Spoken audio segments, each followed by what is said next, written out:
नमस्कार साथियों, स्वागत है आपका हमारे यूट्यूब चैनल नर्सेस डाउट में। तो आज हम पढ़ेंगे ABG analysis, arterial blood gas analysis. तो इसके बारे में पहले हम स्टार्टिंग पॉइंट से बात करते कि एबीजी जो है अभी मॉडर्न एबीजी वो किसने दिया था। तो वो दिया था मॉडर्न एबीजी का कंसेप्ट डॉक्टर जॉन सेवेरिंग हॉस ने। ठीक है, तो मॉडर्न एबीजी का कंसेप्ट किसने दिया? डॉक्टर जॉन सेवरिंग हॉस ने। वो दिया था 1950 में। ठीक है, और उसके बाद जो फर्स्ट एबीजी का एनालिसिस हुआ था कि उसमें किस हिसाब से पीएच है, उसका कैसे इंटरप्रिटेशन है, वो फर्स्ट एबीजी इंटरप्रिटेशन जो कह सकते हैं वो हुआ था 1957 में। फर्स्ट एबीजी एनालिसिस हुआ 1957 में। ठीक है, दो बातें होगी हमारे पास, दो क्वेश्चन हो गए कि मॉडर्न जो एबीजी वाला कंसेप्ट वो हो हमारे दिया डॉक्टर जॉन सेवरिंग हॉस ने दिया था 1950 में, और जो फर्स्ट एबीजी एनालिसिस हुआ था पीएच वीएच देख दिखा के वो हुआ था 1957 में। ठीक है, ये तो इसकी हिस्ट्री का एक छोटा सा एक टॉपिक हो गया उसका कंप्लीट। अब बात करते हैं एबीजी है क्या, एबीजी में हम क्या देखते हैं, एबीजी लेते कैसे हैं, एबीजी में कौन सा ब्लड यूज करते हैं, कैसे यूज करते हैं, वो सारा हम बताएंगे। ठीक है, तो एबीजी में जैसे कि नाम से पता चल रहा है arterial blood gas, arterial blood gas. ठीक है, तो सैंपल है वो कौन सा होगा? आर्टरी के अंदर का। ठीक है, जो आर्टेरियल ब्लड है उसका एनालिसिस रहेगा। तो इसमें जो अपने पहला रहेगा कि करते क्यों है, पहला हमारा क्वेश्चन ये रहेगा कि एबीजी करते क्यों है, वाई। तो एबीजी हेल्प करता है to rule out patient condition. ठीक है, कि उसका लंग्स है वो प्रॉपर वर्किंग में है और नहीं है। लाइक उसमें O2 और CO2, जो O2 का अपने ब्लड में मिक्सिंग होना चाहिए और CO2 का एक्सक्रीशन होना चाहिए, वो प्रॉपर हो रहा है कि नहीं हो रहा, वो एबीजी के थ्रू पता चलेगा। ठीक है, दूसरी बात ये कि जो एबीजी में आएगी पीएच, उस पीएच के जरिए हमें मालूम पड़ा कि इसकी किडनी प्रॉपर फंक्शनिंग है या नहीं, जो एसिड्स है और पोटेशियम है उनको एक्सक्रीट आउट कर रही है या नहीं कर रही है, जो बाइकार्ब है उनका रीअब्जॉर्प्शन या पोटेशियम का रीअब्जॉर्प्शन कर रही है या नहीं कर रही है, वो भी हमें एबीजी के थ्रू पता चलेगा। कि अगर किडनी इम्पेयर्ड है तो पोटेशियम आयन बढ़ रखे हैं, H प्लस आयन बढ़ रखे हैं, इसके अंदर एसिड बन रखा है, या बाइकार्ब घट रखे हैं या बढ़ रखे हैं, वो हमें एबीजी इसके हिसाब से मालूम पड़ेगा। ठीक है, और एबीजी में मोस्टली ये रहता है कि कुछ सिंपल सा सैंपल हम कलेक्ट करते हैं आर्टरी से। वो आर्टरी रेडियल आर्टरी होती है। ठीक है, रेडियल आर्टरी से ब्लड सैंपलिंग करते हैं। ठीक है, और कभी कभी फीमोरल आर्टरी भी यूज की जाती है इन केस कि चलो हाथ में कुछ ट्रॉमा वगैरह हो रखा है या फिर नॉन पाल्पेबल आर्टरी आ रही है और हम उसमें सैंपल कलेक्ट नहीं कर पा रहे, तो उस टाइम हम फीमोरल आर्टरी भी यूज करते हैं। ये तो हमने साइट का बता दिया, साइट क्या क्या रहेगी इसकी, रेडियल आर्टरी रहती है और फीमोरल आर्टरी रहती है। और एबीजी करने के लिए जो सैंपल कलेक्शन के लिए हमें क्या क्या चाहिए, जो इक्विपमेंट आर्टिकल, उसके बारे में पता करते हैं। पहली चीज़ तो चाहिए हमें 2 ml का सिरिंज, जो कि होगा हेपरिनाइज्ड, हेपरिनाइज्ड होगा। क्यों? To prevent blood clot. जो आर्टिल ब्लड लिया है उसमें क्लॉटिंग ना हो उसके लिए हेपरिनाइज्ड सिरिंज यूज करते हैं। और सेकंड, जो सिरिंज लेंगे उसके साथ 26 गॉज का नीडल रहेगा। ठीक है, नेक्स्ट, ये सिरिंज हो गया, अपना निडल हो गया, उसके बाद हमें कॉटन चाहिए या गॉज कह सकते हैं। क्यों? कि जो हमने सैंपल लेने के बाद जो साइट है, प्रिक किया साइट, उसको प्रिपेयर भी करना है साइट को, और आफ्टर जो सैंपल कलेक्शन है उसको प्रेशर करने के लिए। प्रेशर क्यों करते हैं? तो प्रेशर क्यों करते हैं कि ताकि जो आर्टरी को पंक्चर पंक्चर किए उसकी वजह से ब्लीडिंग ना हो, उस ब्लीडिंग को रोकने के लिए हम प्रेशर करते हैं। और प्रेशर कितना यूज करते हैं अपन? 3 to 5 मिनट का प्रेशर देते हैं इस पर, जो साइट हमने पंक्चर करी है उसमें 3 to 5 मिनट प्रेशर करके रखते हैं टू प्रिवेंट द ब्लीडिंग। ठीक है, प्रेशर हो गया, सिरिंज हो गई, नीडल हो गई, ठीक है। फिर नेक्स्ट रहता है कि 3 टू 5 मिनट प्रेशर कर भी दिया अपन ने, ठीक है। अब एक बात रहती है कि इस जो एबीजी जो सिरिंज है, नीडल अटैच है, उसको कितने डिग्री के एंगल पे आर्टरी को पंक्चर करना है। तो आर्टरी में पंक्चर करने के लिए उसका डिग्री रहता है 30 to 40 degree angle to take arterial sample, ठीक है।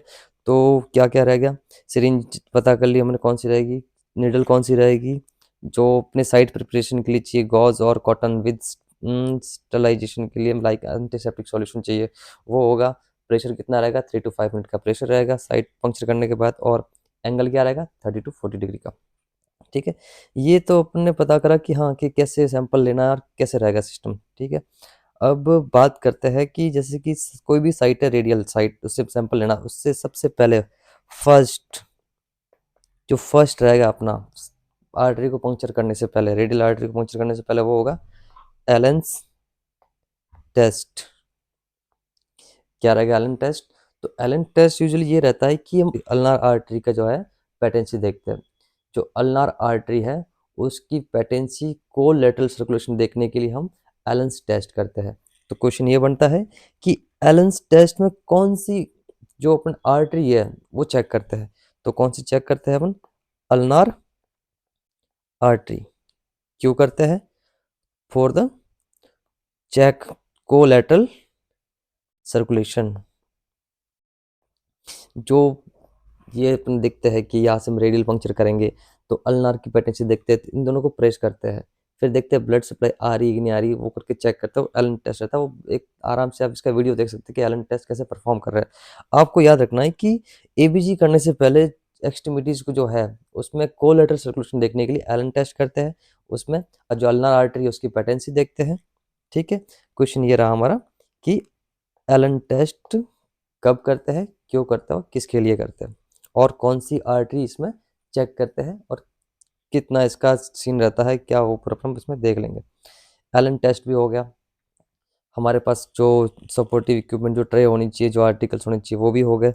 अब नेक्स्ट कि हम ये जो कर रहे हैं एबीजी, उससे क्या फ़ायदा है। तो सिंपल सी बात है, जो क्रिटिकल इल पेशेंट है, ठीक है, कोई वेंटिलेटर पे है, तो उनकी हम एबीजी करेंगे तो हमें पता चलेगा कि उसको कितना ऑक्सीजन डिमांड है, उसको कौन सा वेंटिलेशन मोड चाहिए, उसको ऑक्सीजन का कितना फ्रैक्शन FiO2 कितना सेट करना है, या ये वेंटिलेटर से हटेगा, विनिंग मोड रहेगा इसका, वो सब हमें हेल्प करेगा एबीजी, ठीक है। और एबीजी में हम देखते क्या है, वो हम आगे बताएंगे कि एबीजी पूरी रिपोर्ट में क्या क्या रहता है, वो पूरा मैं आपको डिस्क्राइब कर दूंगा कि कैसे कैसे रहता है एबीजी, ठीक है।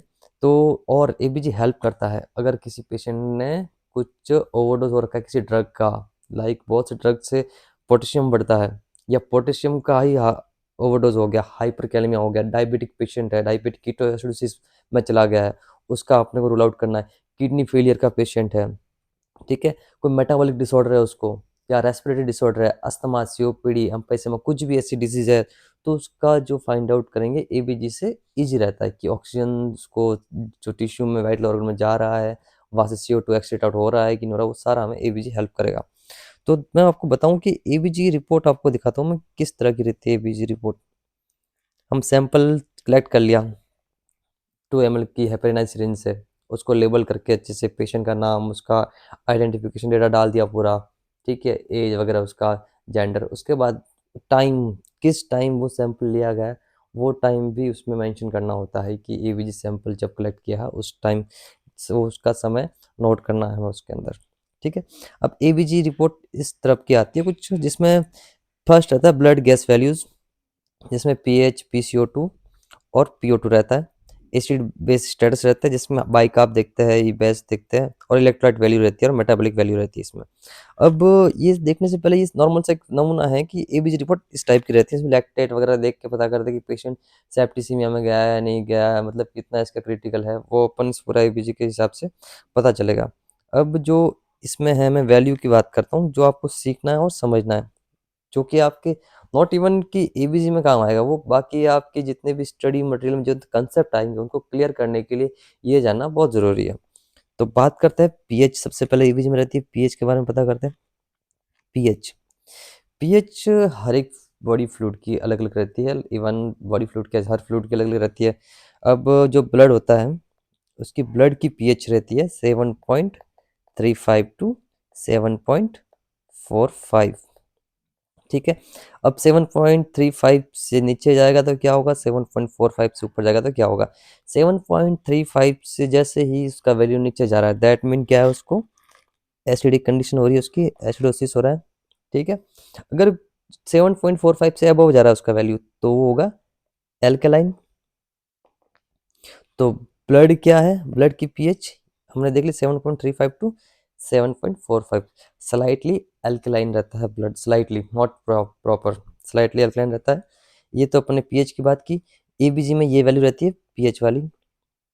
नेक्स्ट पीएच के बाद रहता है अपना SCO3, क्या रहेगा HCO3 बाइकार्ब। ठीक है, बाइकार्ब की वैल्यू होती है 21 टू 27 मिलीमोल पर लीटर।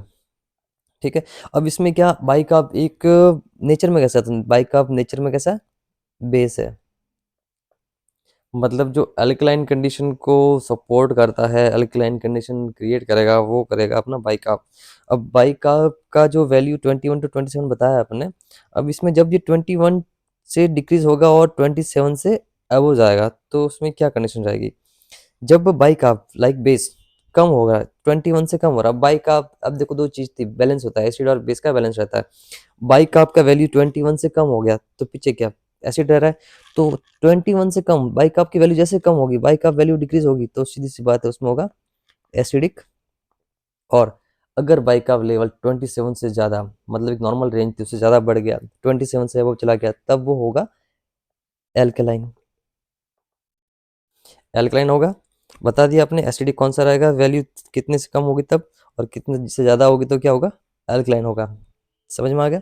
अब नेक्स्ट बात करते हैं अपन PCO2, pressure of carbon dioxide in जो अपना है ब्लड, उसके अंदर देखेंगे अपन।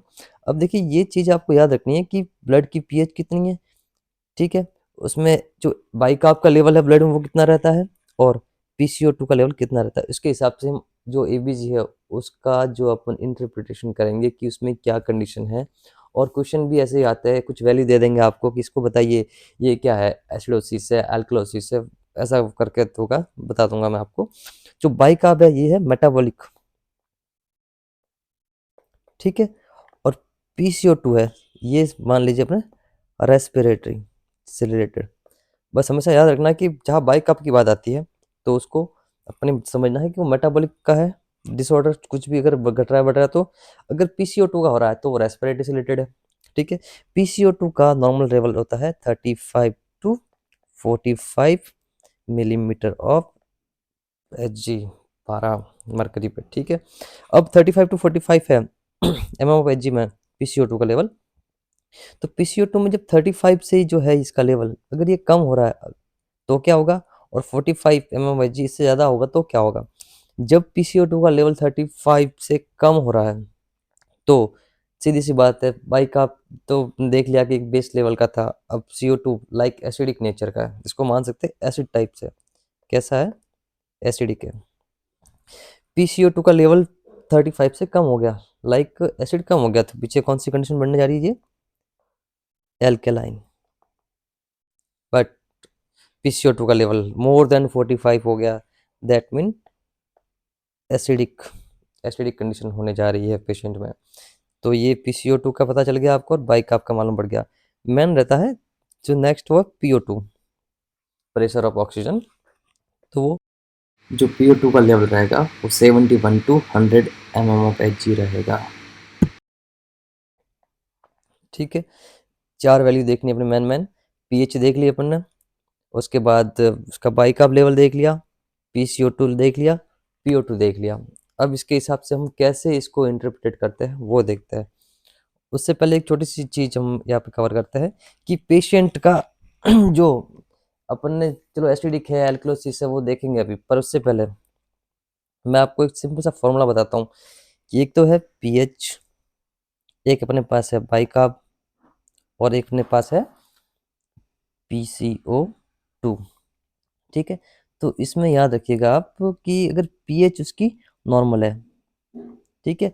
बाइकार्ब लेवल एबनॉर्मल है और PCO2 का लेवल भी एबनॉर्मल है।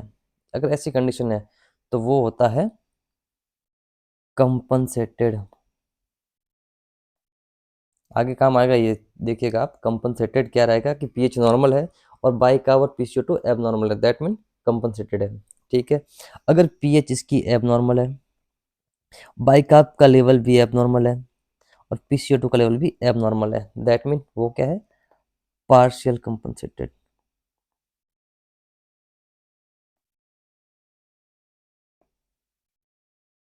पार्शियल कंपनसेट हो गया। फिर नेक्स्ट, पीएच इसकी एबनॉर्मल है और जो बाइकार्ब और PCO2 इन दोनों में से एक वैल्यू नॉर्मल है और एक वैल्यू एबनॉर्मल, लाइक एक बार एस जो बाइकार्ब है वो नॉर्मल है और एक बार PCO2 एबनॉर्मल है। फिर एक कंडीशन में देखते हैं कि बाइकार्ब एबनॉर्मल है और जो PCO2 है वो इसका नॉर्मल है, तो ये होती है अनकंपनसेटेड कंडीशन। तीन चीज समझ में आ गई। ये टेबल अच्छे से देख लीजिए एक बार आप कि पीएच, SCO3 और PCO2 कैसे क्या क्या रहेगा, इसको अच्छे से देख लीजिए एक बार कि अगर पीएच नॉर्मल है किसी एबीजी रिपोर्ट में और बाइकार्ब और इसका PCO2 एबनॉर्मल है, दैट मीन अनकंपन जो कंपनसेट कंडीशन रहेगी इसकी, अगर पीएच नॉर्मल है तब तो अपन समझ गए कि भाई इसमें बाइकार्ब भी एबनॉर्मल और PCO2 abnormal, that mean compensate वाली हो रही है। लेकिन पीएच भी एबनॉर्मल है, बाइकार्ब भी एबनॉर्मल है और PCO2 भी एबनॉर्मल है, इसका मतलब वो पार्शियल कंपनसेटेड वाला है। उसके बाद अगर पीएच एबनॉर्मल है और बाइकार्ब और जो अपना PCO2 इन दोनों में से एक चीज नॉर्मल है और एक एबनॉर्मल है, ठीक है, वो कोई भी हो सकता है, दैट मीन उसमें अनकंपनसेटेड वाला फैक्टर लगेगा, ठीक है। एक तो आपने यह याद रखना है कि ये पीएच वाला जो अपने में फंडा बताया कि कैसे क्या रहेगा, ये आप अच्छे से एक बार समराइज कर लीजिए। फिर हम आपकी जो एबीजी एक सैंपल लेंगे उसको बताएंगे कि जो सैंपल रिपोर्ट आ रखी है उसको कैसे अपन फाइंड आउट करेंगे। तो ये वाला देख लीजिए एक बार कि पीएच कैसी वैल्यू क्या रहती है, तो क्या होता है, बाइकार्ब का वैल्यू क्या रहता है, तो क्या होता है, और PCO2 का लेवल है तो क्या रहता है, ठीक है। ये अब आगे चलते हैं, इसको याद रखिएगा। नेक्स्ट मैं आपको अच्छे से सिंपल से एक फॉर्मूला बताता हूँ कि याद रखिए कि अगर पीएच है और बाइकार्ब इनका बैलेंस में क्या लेवल रहता है, मैं बताता हूँ आपको इनका रिलेशन क्या है। पीएच अगर कम हो रही है दैट मीन क्या है वो, एसिड, ठीक है। अब यहाँ पे पढ़ेंगे एसिडोसिस। कौन सी कंडीशन है, पीएच कम हो रही है तो एसिडोसिस है। अगर पीएच बढ़ रही है दैट मीन वो क्या है, एल्केलोसिस,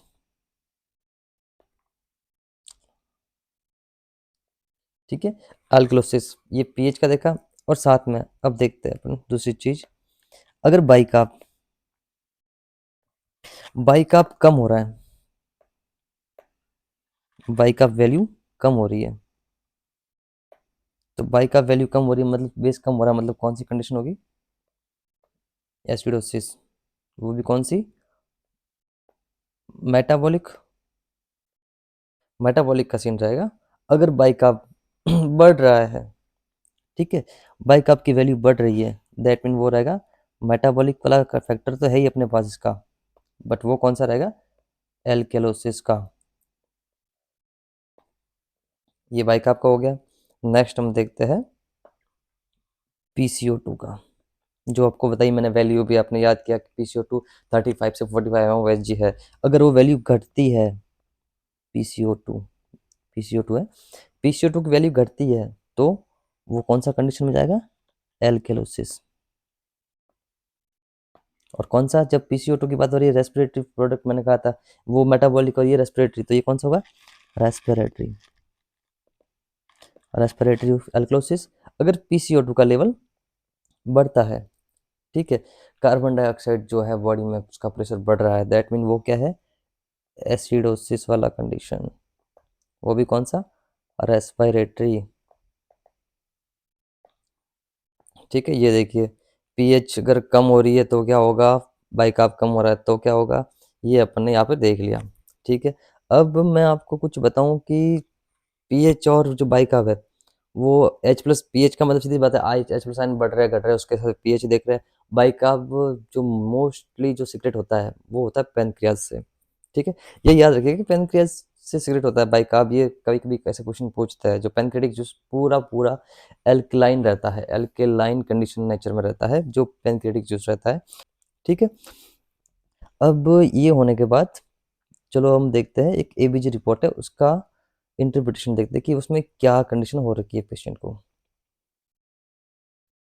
इसमें ध्यान दीजिएगा अच्छे से कि इस पेशेंट की जो एबीजी रिपोर्ट हमने जो करी, समराइज करते एक बार कैसे करी, वही हमने एक हेपेरिन सिरिंज ली, 2 ml की सिरिंज थी, उसके अंदर 26 गॉज का, अगर पहले से मार्केट में अवेलेबल है जो प्री ऐसे रहती है पहले से heparin syringe, only ABG syringe जिसको बोलते हैं वो रहती है, वरना ऐसे 2 ml 1 ml की सिरिंज आती है, उसको यूज करते हैं विद 26 गॉज की निडल के साथ। एग्जाम पॉइंट ऑफ व्यू से आप ये देख लीजिएगा कि निडल का साइज क्या रहता है, और जो मैंने बताया 26 वो प्रैक्टिकली जो हम यूज करते हैं वो वाला है।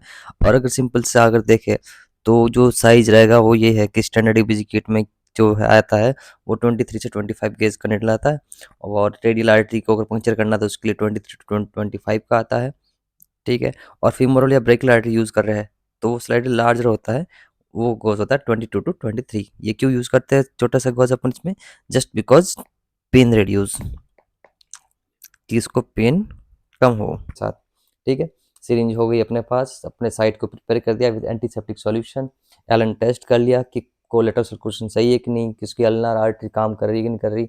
ये देखने के बाद जब हम प्रेशर जो प्रिक कर रहे हैं इसको 30 टू 40 डिग्री पे प्रिक करा, एस्पिरेट किया, आर्टरी पहले पालपेट करना अच्छे से कि आर्टरी है कहाँ, आर्टरी को पंक्चर करना आप लोग, ऐसा नहीं कहीं भी छेद कर दो, पहले से पेशेंट क्रिटिकल है, ऐसे ही काउंटर पंक्चर वगैरह एक्सपेरिमेंट नहीं करना है। अच्छे से पालपेट किया, प्रेशर से ले लिया, जो आया पालपेट करने के बाद अपने से लिया प्रेशर से वो जो ब्लड सैंपल आया, लेबल किया उसको। ठीक है, साइट को वापस प्रेस करके रखा, 3 to 5 मिनट प्रेस करने के बाद हमने उसको लैब में भेज दिया फॉर एनालिसिस। अब वहाँ से सैंपल भेजने के बाद रिपोर्ट हमारे पास आ गई, अब रिपोर्ट लेके जाएंगे डॉक्टर के पास, सर जी रिपोर्ट आ गई, देखिए इस पेशेंट को क्या है। इससे पहले खुद तो देख लो कि इसमें क्या है, पहले रिपोर्ट हमारे पास आती है ना, नर्सिंग ऑफिसर रिसीव करता है रिपोर्ट हमेशा कि हाँ इस रिपोर्ट में क्या है, एक बार देख तो लो ना। तो मैं ये थोड़ी कि हमेशा डिपेंड, हालांकि वही डिसाइड करेंगे कि पेशेंट को क्या है, क्या करेक्शन चलना चाहिए, कैसे करेंगे, लेकिन आपका रहता है कि एक बार पता कर लो कि सीबीजी रिपोर्ट में है क्या, नॉलेज के लिए नॉर्मली वरना नर्सिंग ऑफिसर करते ही क्या है फिर बोलेंगे। तो पहली चीज देखते हैं इसमें हम, जो पीएच। अब आप देखिएगा कि पीएच कितना है, तो पीएच इसने एरो कर रखा है कि पीएच इसमें घटा हुआ है पेशेंट का।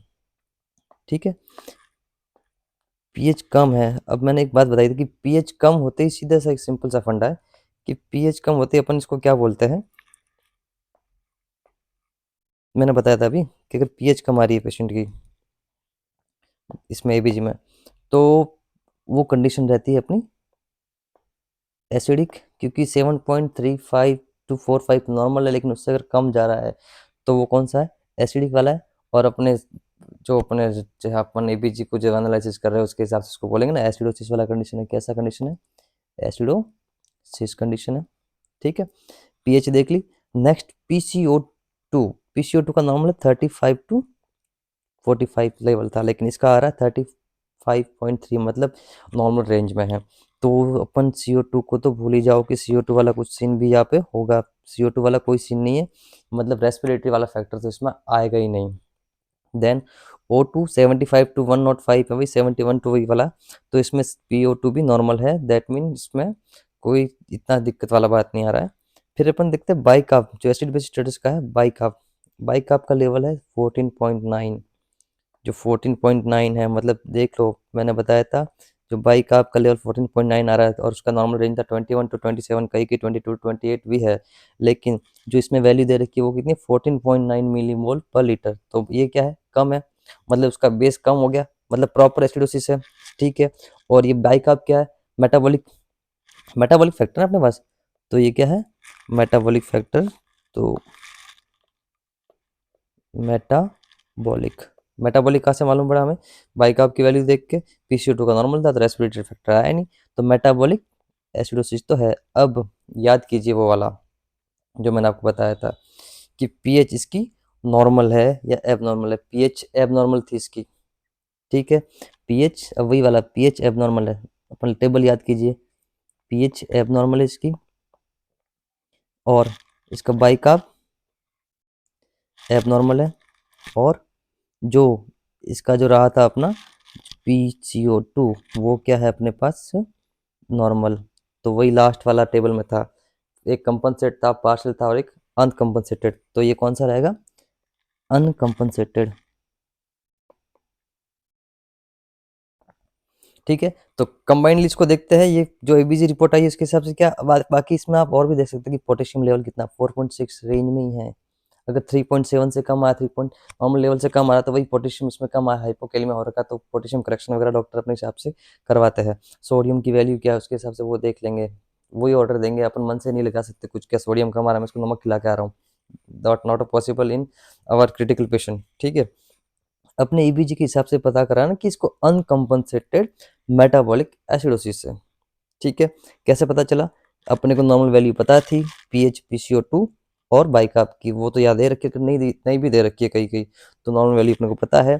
इनका रिलेशन पता है कि पीएच अगर कम हो रही है तो क्या कंडीशन है, बाइकार्ब कम हो रहा है तो क्या कंडीशन, बढ़ रहा है तो क्या कंडीशन है, और वही वाला formula abnormal normal normal normal normal normal, अपन जो एब नॉर्मल वाला सीन तो 3 वाला बनाया ना अपने, पार्शियल अनकम्पनसेटेड कंपनसेटेड, उसके हिसाब से हमने इसको डिनोट कर दिया कि ये अनकम्पनसेटेड मेटाबॉलिक एसिडोसिस वाली कंडीशन है। ठीक है, तो आई होप कि आप समझ गए होंगे कि एबीजी को कैसे पढ़ना है। अगर क्वेश्चन आता भी है कभी हमें दे रखी हुई सीधी सिंपल सी वैल्यू, यहाँ पे नॉर्मल वैल्यू दे के नहीं देते एग्जाम में, नॉट शेयर क्वेश्चन आता है, मैंने जब नॉट शेयर अटेम्प्ट किया तब आया रखा था ऐसा क्वेश्चन कि किसी पेशेंट की पीएच दे रखी होगी आपको, बोले नॉर्मल है एब नॉर्मल है। ठीक है, फिर उसका बाइकार्ब लेवल दे रखा होगा, ऑक्सीजन लेवल दे रखा होगा, उसका पीसीओ2 दे रखा होगा, उसके हिसाब से उसको बताएंगे कि इस पेशेंट में हो क्या रहा है। और कभी-कभी ये रहेगा कि पेशेंट की कंडीशन भी देंगे आपको साथ में कि डायबिटिक कीटोएसिडोसिस का पेशेंट था, इसका पोटेशियम बढ़ा हुआ इतना आ रखा था उसमें और इसकी एबीजी वैल्यू ये रही थी। तो बताइए इसमें क्या है? तो जो होशियार होंगे, जो और स्मार्ट है, वो तो बोल देंगे कि डायबिटिक कीटोएसिडोसिस में होता है, कीटोएसिडोसिस नाम से डीके का पता चल रहा है तो वो क्या है? एसिडोसिस में जा रहा है और मेटाबॉलिक वाला तो मेटाबॉलिक कीटोएसिडोसिस है। सिंपल सी बात है। एक और की पॉइंट याद रखना कि अगर बॉडी के साथ कुछ गलत हो रहा है, लाइक कुछ भी इंजरी हो रही है, मतलब कुछ बीमारी हो रही है, तो एसिडिक कंडीशन रहेगी एसिडोसिस तुक्का मारने के लिए। अगर बॉडी के साथ कुछ अच्छा हो रहा है, लाइक फीवर, फीवर बॉडी के लिए अच्छा है, एक रेस्पॉन्स है ना, इन्फ्लेमेटरी रेस्पॉन्स है, कुछ अटैक हुआ, फॉरेन पार्टिकल आया, एंटीजन एंटीबॉडी रिएक्शन हुई, वही हीट प्रोड्यूस करी वगैरह, वो फीवर तो बॉडी के लिए अच्छा है, तो वो कौन सी एल्कलोसिस की कंडीशन है। अगर बॉडी के साथ कुछ गलत हो रहा है दैट मीन एसिडिक कंडीशन है, अच्छा हो रहा है तो एल्कलोसिस कंडीशन है। आई होप आप समझ गए होंगे एबीजी रिपोर्ट के बारे में, कैसे उसको पढ़ना है, कैसे रहेगा इसकी history. Doctor John savouring house थे जो 1915 में इन्होंने मॉडर्न जो एबीजी उसको इम्प्रिंट करा। फर्स्ट एबीजी एनालिसिस कब हुई, 1957 में हुई, आपको सब मालूम पड़ ही गया होगा। क्यों करते हैं, किस लिए करते हैं, कैसे करते हैं, सारा कुछ आपने हमने मोटा मोटा कवर कर दिया है। एलन टेस्ट के बारे में पढ़ लिया हमने और साथ ही वैल्यूज़ के बारे में भी पढ़ लिया है। आई होप आप समझ गए होंगे।